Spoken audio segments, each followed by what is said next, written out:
अभी कैमरा देख लो दो तरह ही है। गुड आफ्टरनून क्लास, मैं सेल्फ डिस्कसिंग और आज हम लोग क्लास 12 नीट एंड IIT के लिए इम्पॉर्टेंट टॉपिक लेके आए हैं जो भी NCERT न्यूमेरिकल्स हैं। और नेक्स्ट जो पार्ट था वो हमने अपलोड कर दिया है। इसका जो फर्स्ट पार्ट अपलोड कर चुके हैं NCERT न्यूमेरिकल का सेकेंड पार्ट है। इसमें हम IIT तक का क्वेश्चन लेंगे और फर्स्ट जो क्वेश्चन है ये एडवांस IIT का क्वेश्चन है, ठीक है, मेंस का नहीं एडवांस का है। और ये बोर्ड में भी क्वेश्चन आया है तो क्वेश्चन बहुत अच्छा है। क्वेश्चन स्टार्ट क्या है देखिएगा, कह रहा है कि R cyclotron oscillator frequency is 10 megahertz. समझ उठा कह रहा है कि आप साइक्लोट्रॉन समझते क्या होता है? साइक्लोट्रॉन एक डिवाइस होती है इस टाइप की, ये साइक्लोट्रॉन इस टाइप की डिवाइस होती है। तो ये जो चक्का रखे होते हैं एक दूसरे के ऊपर रखे होते हैं, जैसे आप लोगों ने देखा होगा जो इस टाइप का, अभी हम आपको बताते हैं इस टाइप का होता है। सपोज कर लिया ये है और इसके ऊपर एक चक्का रखा हुआ है, इसमें इस बहुत तेजी से रोटेट करता है। जब ये बहुत तेजी से रोटेट करेगा एक चक्के में दूसरा चक्का, तो इसमें इलेक्ट्रॉन बहुत तेजी से क्या होता है, एक्सेलरेटेड होता है, मूव करता है। एक्सेलरेटेड माने मूव करता है, ठीक है ना। तो हमें इसमें ये फाइंड करना है कि कितनी एनर्जी क्रिएट करेगा, एनर्जी फाइंड करना है। और एनर्जी में मेगा हर्ट्ज में फाइंड करना है, ठीक है ना, मेगा इलेक्ट्रिक वोल्ट। इसमें मेगा इलेक्ट्रिक वोल्ट में हमें एनर्जी फाइंड करना है। और हमें गिवन क्या है कि आ साइक्लोट्रॉन ऑसिलेटर फ्रीक्वेंसी 10 मेगाहर्ट्ज। जो फ्रीक्वेंसी है, फ्रीक्वेंसी को F से डिनोट करते हैं 10 मेगाहर्ट्ज और 1 मेगा में 10 to the power 6 होता है, जिसे 10 to the power 6 हर्ट्ज बोलेंगे। ये हमें साइक्लोट्रॉन की फ्रीक्वेंसी गिवन है। और आगे से क्वेश्चन में बोला है what should be the operating magnetic field for accelerating proton. पहले हमें फाइंड करना मैग्नेटिक फील्ड। क्या फाइंड करना? Magnetic field. कितनी मैग्नेटिक फील्ड ये ऑपरेट कर रहा है, क्या फाइंड करना है? Magnetic field. तो मैग्नेटिक फील्ड को हम लोग क्वेश्चन मार्क नोट कर दिया, इसे फाइंड करना है। और किसके लिए फाइंड करना है? प्रोटॉन के लिए। किसकी बात कर रहा है? प्रोटॉन। और प्रोटॉन की वैल्यू सभी को पता होगा। और प्रोटॉन के लिए हम लोग चार्ज फाइंड कर सकते हैं। प्रोटॉन क्या होता है? चार्ज होता है। और प्रोटॉन की वैल्यू कितनी होती है? 1.6 × 10 to the power -19 coulomb. 1.6 × 10 to the power -19 coulomb. इसके बाद आगे कह रहा है कि if the radius of the disc is 60 centimetre. जो डिस्क बनाई थी जिसके ऊपर ये रोटेट कर रहा है, डिस्क की जो रेडियस है वो कह रहा है 60 सेंटीमीटर। तो डिस्क की जो रेडियस है r = 60 centimetre.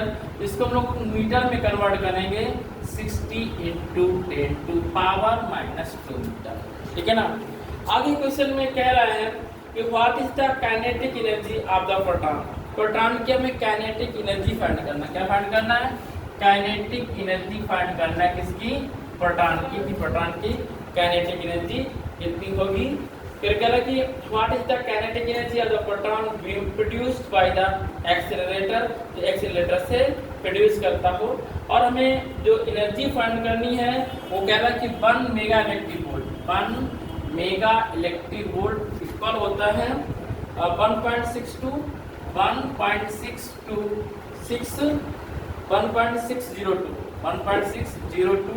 into 10 to power -32 joule. 1 mega electric volt की वैल्यू होती है 1.602 into 10 to the power -13 joule.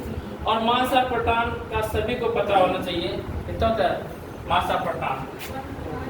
बोलिए 1.67 27 के लिए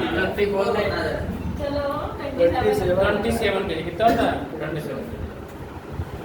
24 kg नहीं होता, 27 kg होता है, ठीक है। अब बात कह रहा है मैं फाइंड करना मैग्नेटिक फील्ड। क्या फाइंड करना? Magnetic field. और मैग्नेटिक फील्ड का जो फार्मूला होता है इसके लिए क्या लिखेंगे? Magnetic field. साइक्लोट्रॉन के लिए मैग्नेटिक फील्ड। ये न्यूमेरिकल एडवांस का IIT का, ये आप लोगों में 12th में नहीं आएगा। क्यों नहीं आएगा? क्योंकि साइक्लोट्रॉन जो पढ़ाई नहीं गया तो आए कैसे? साइक्लोट्रॉन का जो फार्मूला होता है 2πmp, 2πmp और FC upon charge upon charge. ध्यान समझिएगा, MP का मतलब होता है मास ऑफ प्रोटॉन, FC का मतलब होता है frequency of cyclotron, frequency of cyclotron. लेकिन पढ़ना इसलिए जरूरी है। देखिए अभी आप केवल फार्मूले तो लर्न करना, फार्मूला लर्न कर लीजिए। कभी कभार क्या करता है कि पेपर टफ कर देता है, ठीक है ना, और कहता है साइक्लोट्रॉन था तो न्यूमेरिकल दे दिया, तो आपको सॉल्व करना पड़ेगा, ठीक है ना। तो जब इसको सॉल्व करेंगे वैल्यू रख के सॉल्व करेगा, तो पाई वैल्यू सबको पता है 3.14, मास ऑफ प्रोटॉन सबको पता है 1.67 × 10⁻27, फ्रीक्वेंसी 10⁻6 अपॉन इलेक्ट्रॉन की वैल्यू 1.6 × 10⁻19, ठीक है ना। तो जो मैग्नेटिक फील्ड की वैल्यू आएगी B वेक्टर इक्वल, देखिएगा 19 ऊपर जाएगा प्लस का हो जाएगा, 19 और 6 25, कितना 25 आएगा, 27 लेस करेंगे तो 2 आएगा माइनस, कितना आएगा 2। तो जब 2 माइनस आएगा 3.16 में 2 से मल्टीप्लाई कराएंगे, 6.28 आया इंटू 1.67 इंटू 10⁻⁻, ठीक है। अब देखिए यदि हमें अप्रॉक्सीमेटली आंसर निकालना हो तो क्या कर सकते हैं कि 1.67 को 1.7 सपोज कर लो 1.7, या तो मल्टीप्लाई कराइए मल्टीप्लाई स्पीड से, इसका मल्टीप्लाई कराइए।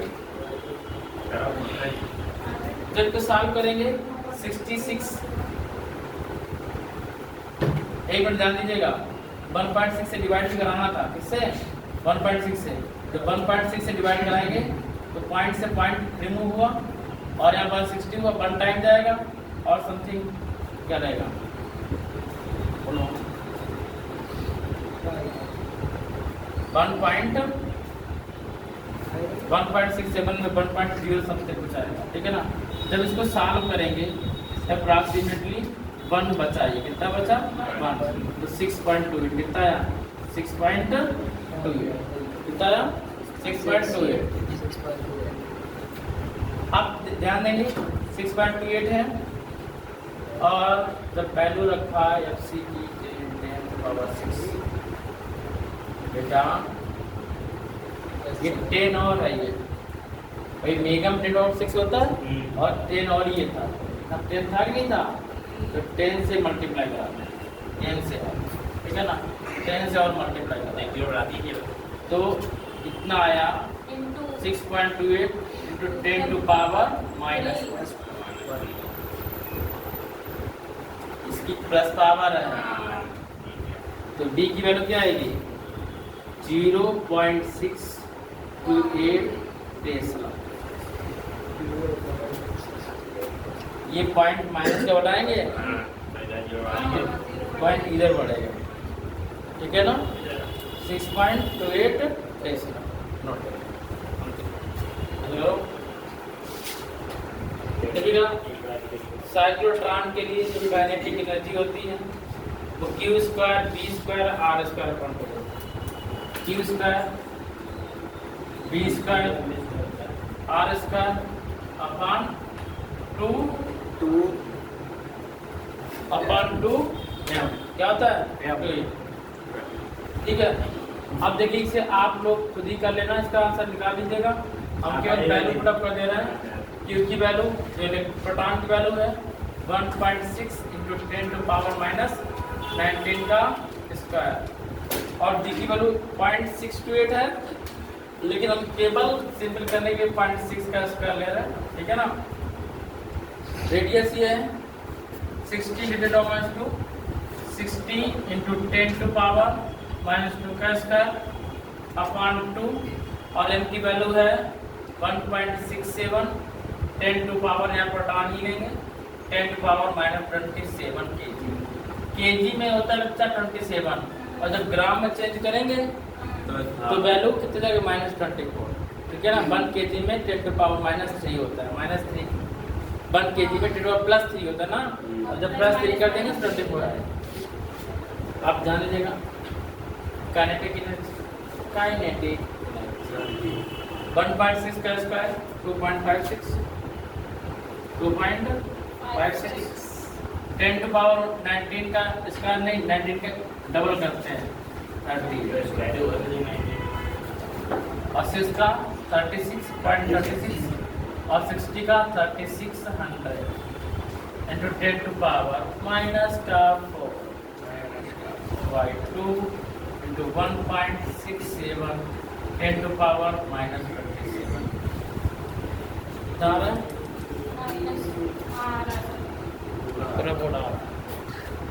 तो जब काइनेटिक एनर्जी हम फाइंड करेंगे ठीक है, तो इसका कैलकुलेशन वगैरह तो आप लोग कर ही लोगे, ठीक है ना। तो कैलकुलेशन आप लोग कर लेना और इसकी वैल्यू है कि 1.2 इंटू 10 टू पावर माइनस 12, लेकिन जूल नहीं फाइंड करना, मेगा इलेक्ट्रिक वोल्ट फाइंड करना है, ठीक है ना। तो 1 मेगा में 1.60 इंटू 10 होता है, तो इसको हम लोग डिवाइड कर देंगे 1.602 इंटू 10 टू पावर माइनस 13।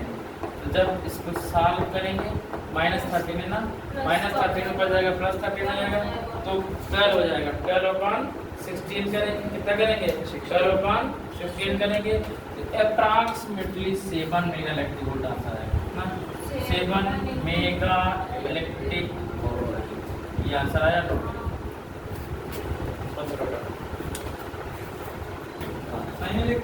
देखो नेक्स्ट रिएक्शन है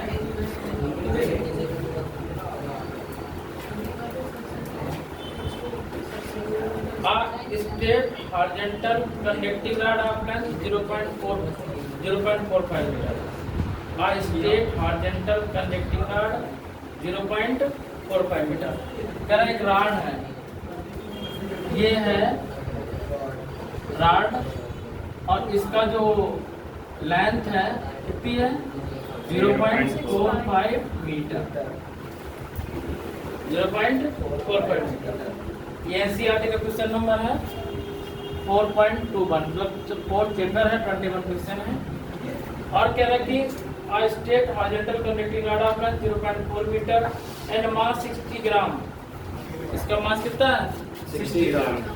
इसका जो मास है वो 60 ग्राम है, मास इसका 60 ग्राम, 60 ग्राम, ठीक है। 60 ग्राम को केजी में कन्वर्ट करेंगे, 60 इंटू 10⁻³ केजी, ठीक है। और इसके बाद ये कह रहे हैं is suspended by 2 vertical wire at its end are current of 5 ampere.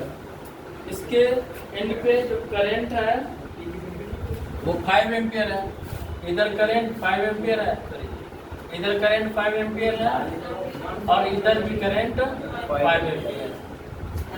Current 5 ampere rod में जो करंट पास कराएगा वो 5 एम्पियर का करंट पास कराएगा।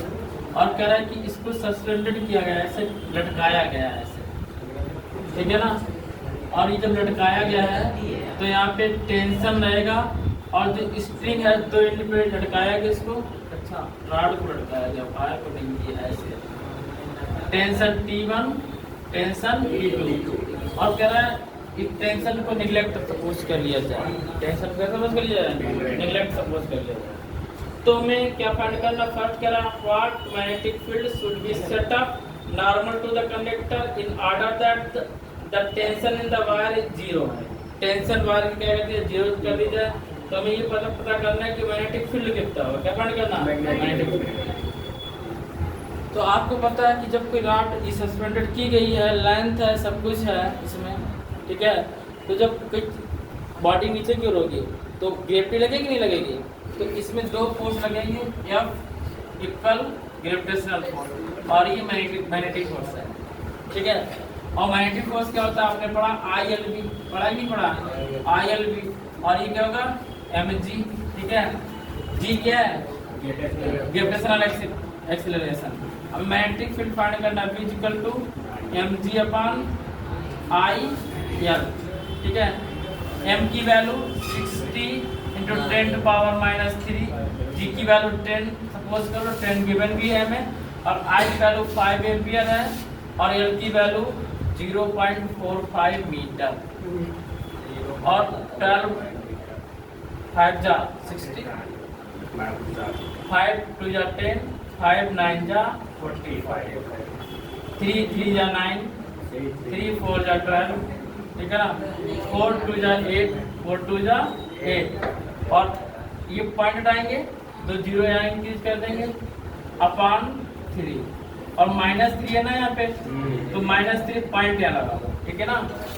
तो मैग्नेटिक फील्ड कितना बचा आपका पॉइंट, अब 0 की तरफ नहीं है, 8/3 बोले तो 3 2 जा 6 और 3 6 जा 18, 2.56 टेस्ला।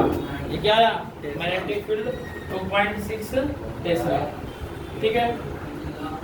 अब ये कह रहा है कि हमें सेकेंड पॉइंट कह रहा है कि इसमें अभी कह रहा है टेंशन 0 से पोस्ट कर लिया, अब सेकेंड कह रहा है what is the total tension in the wire in the direction of current is reverse. यदि करंट की डायरेक्शन रिवर्स कर दी जाए, करंट की डायरेक्शन रिवर्स कर दी जाए तो टेंशन कितना होगा, ठीक है, by the upward force ILB of the magnetic field, ILB of the magnetic field. बच्चा देखो कह रहा है कि टेंशन क्या होता है, फोर्स क्या होता है, फोर्स होता है। तो जब टेंशन फाइंड करना है तो T इक्वल, देखो ऊपर के फोर्स नीचे के फोर्स के इक्वल होता है, ऊपर 2 टेंशन है तो T equal to 2 into force और मैग्नेटिक फोर्स। अब मैग्नेटिक फोर्स में अब आपको एटम रखेंगे, हम I रखेंगे, L रखेंगे, V रखेंगे, मत रखो mg रख दो, बात देखिए ना दोनों, ठीक है ना। तो T equal 2 into mg, T equal to m की वैल्यू ये गिवन है 60 इंटू 10 टू पावर -3, g की वैल्यू 10, तो T इक्वल 6 to 12 120, एक 0 यहाँ यूज कर देंगे और 3 पॉइंट बाद पॉइंट यूज कर लेंगे तो 1.200। अब इस 0 के मतलब नहीं तो 1.2 और इसकी यूनिट क्या होगी न्यूटन, क्योंकि ये क्या टेंशन फोर्स। तो अच्छा आज केवल ये 2 क्वेश्चन हो पाएंगे, नेक्स्ट डे मिलते हैं नेक्स्ट टॉपिक के साथ में। और नेक्स्ट टॉपिक है हमारा मैग्नेटिज्म ही है, अर्थ मैग्नेटिज्म है, क्या है अर्थ मैग्नेटिज्म, ठीक है ना। और earth magnetism related to electric field intensity, ठीक है ना। और इलेक्ट्रिक फोर्स से यानी कूलाम लॉ से, जो कूलाम का लॉ पढ़ा है, इलेक्ट्रिक फील्ड पढ़ा, इलेक्ट्रिक पोटेंशियल पढ़ा, उसी से रिलेटेड है क्या मैग्नेटिक अर्थ मैग्नेटिज्म, कौन सा अर्थ मैग्नेटिज्म। बस आज के लिए इतना ही, मिलते हैं नेक्स्ट डे नेक्स्ट वीडियो में, तब तक के लिए एसके सिंह का जय।